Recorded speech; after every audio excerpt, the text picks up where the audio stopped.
तो हेलो दोस्तों, कैसे हो आप सभी। उम्मीद करते हैं बहुत अच्छे होंगे और फिर से स्वागत है हमारे चैनल अनुज क्रॉप्स पे।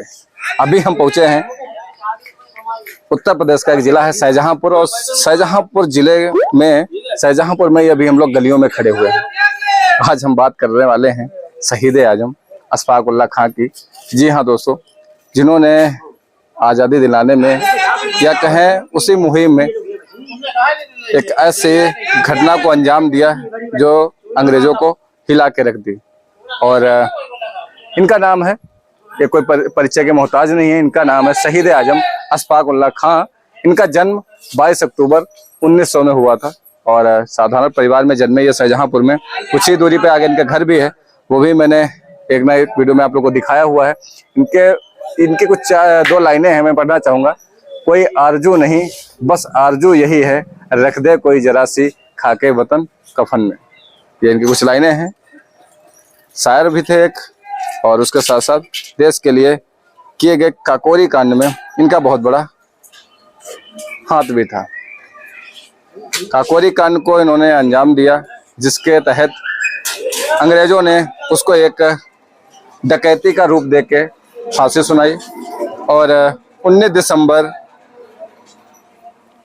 1927 को फैजाबाद की जेल में इनको फांसी दे दी थी। उसी दिन 3 लोगों को फांसी हुई और तीनों के तीनों लोग जो है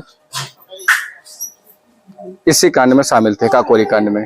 काकोरी कांड में इन्होंने अंग्रेजों का ही माल अंग्रेजों के खिलाफ लड़ने के लिए लूटा, जिसमें हथियार भी थे। कुछ चंद कहें 41-42 रुपए भी बताए जाते, वो भी थे उस जमाने में। 1927 की बात कर रहे हैं।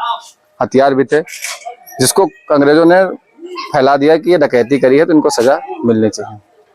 आप दोनों हाथों से फोन पकड़े ताकि हिले ना।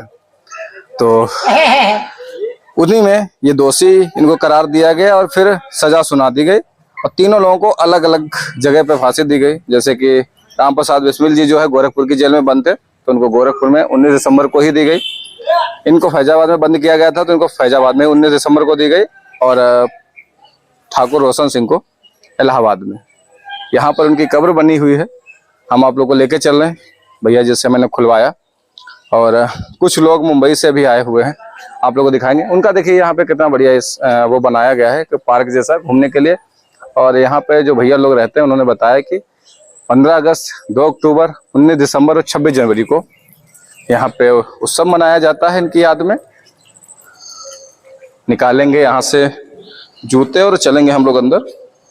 जय हो वो वीर सपूत जिन्होंने हमारे देश के लिए शहीदी दी, शहीद हुए। अगल बगल और भी कब्रें हैं यहाँ पे जो उनके परिवार की ही हैं, लेकिन जो मुख्य कब्र उनकी है वो यहाँ पे सामने। ऐसी जगहों पे आने के लिए लोग डरते भी होंगे, शायद विकास भी अगर अकेले कहते थे घुसने के लिए, तो ये ताजी कब्र देख के विकास भी डर जाता, दिखाना जरा। ठीक है, ये है वो शहीद आजम अशफाक उल्लाह खां की कब्र और ये उनके परिवार की। अच्छा भैया, ये जो और है कब्र वो इनके परिवार की हैं, रिश्तेदारों की, सब परिवार की। ये अभी ताजी नहीं है, ये कब की है?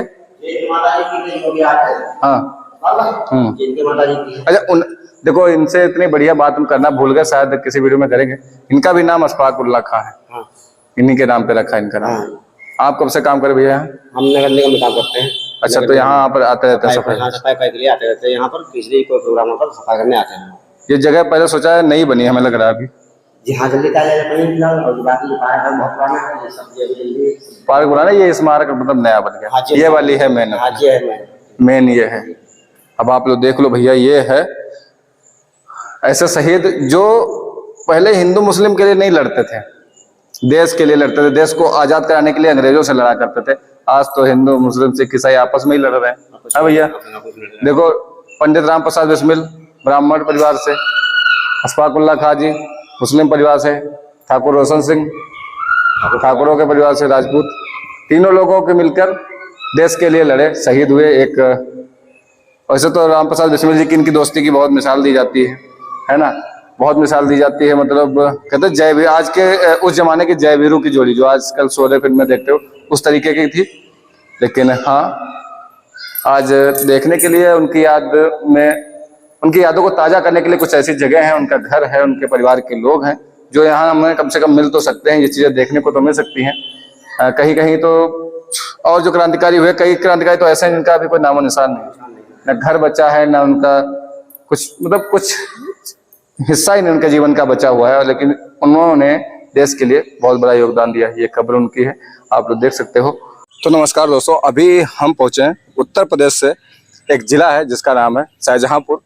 वहां पे जन्मे हमारे शहीद आजम अशफाक उल्लाह खां, जिन्होंने जो है काकोरी कांड में एक अहम भूमिका निभाई थी। तो आज उन्हीं के हम कब्र मजार पहले वहीं पे खड़े हुए थे। तो यहाँ पे कुछ मुंबई से लोग, आप लोग मुंबई से, तो मुंबई से आए हुए हैं। क्या नाम है सर आपका? दीपक कुमार त्रिपाठी। दीपक कुमार त्रिपाठी। क्या आने का मतलब यहाँ मकसद है आपका? हम लोगों का एक अभियान चलता है जय हिंद अभियान नाम से। जी। तो इस अभियान के तहत देश में उन सभी स्वतंत्रता सेनानियों को जिनको या तो इतिहास में कहीं वो स्थान नहीं मिला या प्रशासन ने उन्हें ढंग से लोगों के समक्ष नहीं रखा, तो हम ये प्रयास कर रहे हैं कि उन लोगों के लिए वो सारी चीजें की जाएं जो उनके हिस्से की अभी भी बाकी हैं। मसलन आपको मैं उदाहरणता बताऊं कि आप जाएंगे, चंद्रशेखर आजाद जी जो HSRA के कमांडर इन चीफ थे, उनके जैसा लीडर और उनकी छांव में या उनके साथी जितने भी लीडर थे, आप पंडित राम प्रसाद बिस्मिल कहिए, अशफाक उल्लाह खान कहिए, राजेंद्र नाथ लाहिड़ी जी कहिए, ये लोगों ने देश के लिए अपनी जान दी है। लेकिन आज के डेट में सरकारें जो योजनाएं घोषित करती हैं या जो पुरस्कार घोषित किया जाता है जैसे भारत रत्न वगैरह, वो इनमें से किसी को नहीं दिया जाता। तो हम प्रयास कर रहे हैं कि इन नामों पे भी वो सारी चीजें चढ़ें। अगर भगत सिंह, अशफाक जी या चंद्रशेखर आजाद जी के आगे भारत रत्न लगेगा तो भारत रत्न भी गौरवान्वित महसूस करेगा।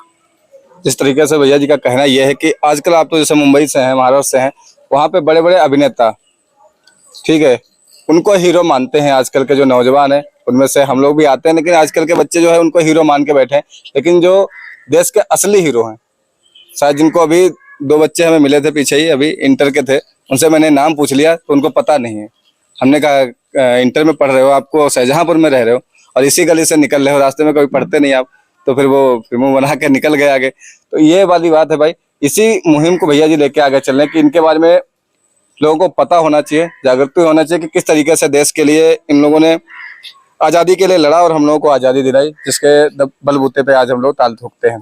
अच्छा, इनके जीवन से जुड़ी शायद आपने रिसर्च करी होगी इनके बारे में, तो कुछ ऐसी बातें जो शायद हम लोगों ने नहीं पढ़ी। अशफाक जी के बारे में मैं इतना जानता हूं कि जब वो जेल में बंद हुआ करते थे तो उनके चचा रियासतुल्लाह खान जी वो अक्सर उनका हालचाल लेने जाते थे और अशफाक जी कहते थे कि चचा जान, आप ऐसा समझिए कि मैं घर से ज्यादा सुखी जेल में हूँ।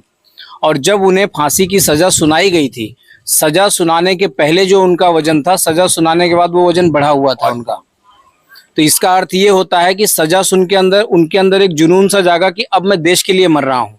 यदि आज आप जनरली किसी को फांसी की सजा सुना दीजिए तो महीना भर में वो सूख जाएगा, पहले से ही वो पता चले, फांसी का समय आते आते बस उसका चिंता में ऐसा हो जाता है। तो ये जुनून, ये लोग देश को आजाद करवाने के लिए ही पैदा हुए थे, अपना काम किए और चले गए। हमारा फर्ज बनता है कि इनकी शौर्य गाथाओं को आगे पीढ़ियों में रोपित करें। और बहुत ही कम उम्र में, बिल्कुल। उम्र क्या रही होगी? उम्र तकरीबन 24-25 साल, 27 साल थी इनकी उम्र। राम प्रसाद बिस्मिल जी तो 1900 में इनका जयंती था और 1927 को फांसी हुई थी फैजाबाद जेल में। 19 दिसंबर 1927 को। इनकी दोस्ती बड़ी अच्छी थी राम प्रसाद बिस्मिल जी से। ठाकुर रोशन सिंह भी साथ में थे इन्हीं के शिकान में। ठाकुर रोशन सिंह, राजेंद्र नाथ लाहिड़ी, सचिन नाथ सन्याल, मनमथ नाथ गुप्त, चंद्रशेखर आजाद, इन सब लोगों का एक मजबूत दल हुआ करता था, जिसको इन्होंने मतलब बखूबी से अंजाम दिया। और कुछ और जो काकोरी कांड से रिलेटेड अगर आपको कुछ जानकारी? काकोरी कांड से रिलेटेड यही है कि जो बाहर से हथियार आते थे, जनरली उस समय अंग्रेज इसको एक लूट कांड कह के इस पूरी घटना को छोटा रूप देने के लिए लोगों के सामने प्रस्तुत कर रही थी कि इन्होंने डकैती डाली है। डकैती शब्द सामान्यतः अच्छा नहीं होता है ना, तो अंग्रेजों के लिए ये डकैती थी। लेकिन जो अगर हमें ब्रिटिश फौज से मुकाबला करना है तो हमारे पास भी अत्याधुनिक हथियार होने चाहिए थे, ऐसा इन लोगों का मानना था। तो वो जो हथियार आते थे वो सूत्र इन लोगों के पास थे, लेकिन वो खरीदने के लिए पैसे नहीं थे, क्योंकि सब लोग उस समय संघर्षरत परिवार से ही थे। तो पैसे के लिए भी ये लोग मनी एक्शन किया करते थे। पहले ये लोग जनरल भी किए ऐसे लोगों में, धनाढ़ लोगों के यहाँ, लेकिन फिर इन लोगों ने बैठा कि अगर हम अपने देशवासियों को ही लूटपाट का शिकार बनाएंगे तो हमारी भावनाएं उन तक पहुंच नहीं पाएंगी, तो क्यों ना अंग्रेजों को ही लूटा जाए और उस पैसे से हथियार लेके अंग्रेजों को ही मारा जाए। इसलिए काकोरी कांड को अंजाम दिया गया था। क्योंकि कभी भी इन्होंने ऐसा नहीं कहा, मतलब डकैती तो उन्होंने बोल दी क्योंकि इनको सजा सुना सके, उसके तहत जो है इनको फांसी दे सके, क्योंकि डायरेक्ट उस समय फांसी देते थे, घर पकड़ लेते थे इस तरीके से। तो लोगों में ये फैलाया कि मतलब इन्होंने डकैती करी है, ना कि किसी आम आदमी के साथ या अपने देशवासियों के साथ करी। जो हमें बाहर से लूटने आए थे, ये उन्हीं को लूट के, मतलब कहते हैं ना, उन्हीं की बंदूक से उन्हीं को मार रहे थे। बिल्कुल बिल्कुल। तो वो काम किया है और इन्होंने बहुत एक बड़ी मिसाल हम लोगों के बीच में छोड़ी है। और एक छोटा सा साधारण परिवार से अभी मैं, जैसे राम प्रसाद बिस्मिल जी के यहाँ, अभी आप गए नहीं वहाँ पे? नहीं, अभी नहीं, अभी जस्ट आए हैं। अभी जस्ट आप पहली बार यहीं आए? यस, अभी कल चंद्रशेखर आजाद जी की जयंती थी, तो हम लोग बदरका उन्नाव में थे जी। वो जयंती के लिए हम लोग वहाँ गए थे, उन्हें माल्यार्पण करने के लिए। वहाँ करने के बाद फिर काकोरी स्टेशन के पास जो स्थित है स्मारक, वहाँ जाके आए हैं। और अब चूंकि हमारे बहुत पहले से परिचित हैं हमारे अध्यक्ष जी के, तो इनसे मिलने के लिए इनके घर आए हैं। बहुत ही साधारण परिवार में जन्मे ये लोग और देश के लिए इतना बड़ा काम करे कि आज हम लोग तो यहाँ तक आ ही रहे हैं कि भैया लोग भी इतना बड़ा काम करें। इन लोगों को एक वो उस स्तर का मतलब एक दिलाने के लिए जो आजकल नेताओं या अभिनेताओं को मिल रही है। अब आप समझिए, बिस्मिल जी और अशफाक जी की दोस्ती ऐसी थी, मैं तो कहता हूं कि ये जो कल्पना वाली जय वीरू की दोस्ती को लोगों ने प्रचारित किया है, वो अगर बिस्मिल और अशफाक जी की दोस्ती को प्रसारित करे तो देश में एक सौहार्दपूर्ण माहौल भी बनेगा, माहौल बन जाएगा। जनरली निचले तबके में या नीचे के लोगों में आपस में उतनी वैमनस्यता नहीं है जितनी राजनीतिक लोग पैदा कर देते हैं। बिस्मिल जी के बारे में कुछ कहने के लिए जब कहा गया तो अशफाक जी कहते हैं कि बिस्मिल कहते हैं, मैं हिंदू हूँ, फिर आऊंगा, फिर आकर है भारत माँ तुझको आजाद कराऊंगा। जी करता है मैं भी कह दूं, पर मजहब से बच जाता हूँ, मुसलमान हूँ, पुनर्जन्म की बात नहीं कर पाता हूँ। यदि खुदा कहीं मिल गया मुझे, अपनी झोली फैला दूंगा, जन्नत के बदले उनसे मैं पुनर्जन्म ही मांगूंगा। तो ये अशफाक जी की लाइनें थी कि वो जो अपने धर्म में रह के भी दूसरे धर्म की इज्जत भी कर रहे हैं और कह रहे हैं कि तुम्हारे धर्म के अनुसार अगर पुनर्जन्म होता है तो अगर मुझे खुदा मिला तो मैं बोलूंगा जन्नत मत दो, वापस जन्म दो, वापस जाके देश के लिए मैं लड़ाई करूं। ये कहीं ना कहीं मैंने भी पढ़ा था कि उनका यही बिस्मिल जी से कहना था कि आपके धर्म में तो ऐसा मानते हैं लोग कि पुनर्जन्म भी मिल जाता है, हमारे धर्म में तो ऐसा कुछ है नहीं, हमारे धर्म में। तो ये चीज़ तो हमने भी पढ़ी है। और फिलहाल अभी उनके कब्र पे खड़े हुए अंदर चलेंगे अभी और आप लोगों को दिखाएंगे। बहुत बहुत धन्यवाद आपका बात करने के लिए, और इसी तरीके से लगे रहिए और उम्मीद करते हैं हम भी तो बगैर सही थे। ठीक है, जय हिंद। जय हिंद, जय हिंद।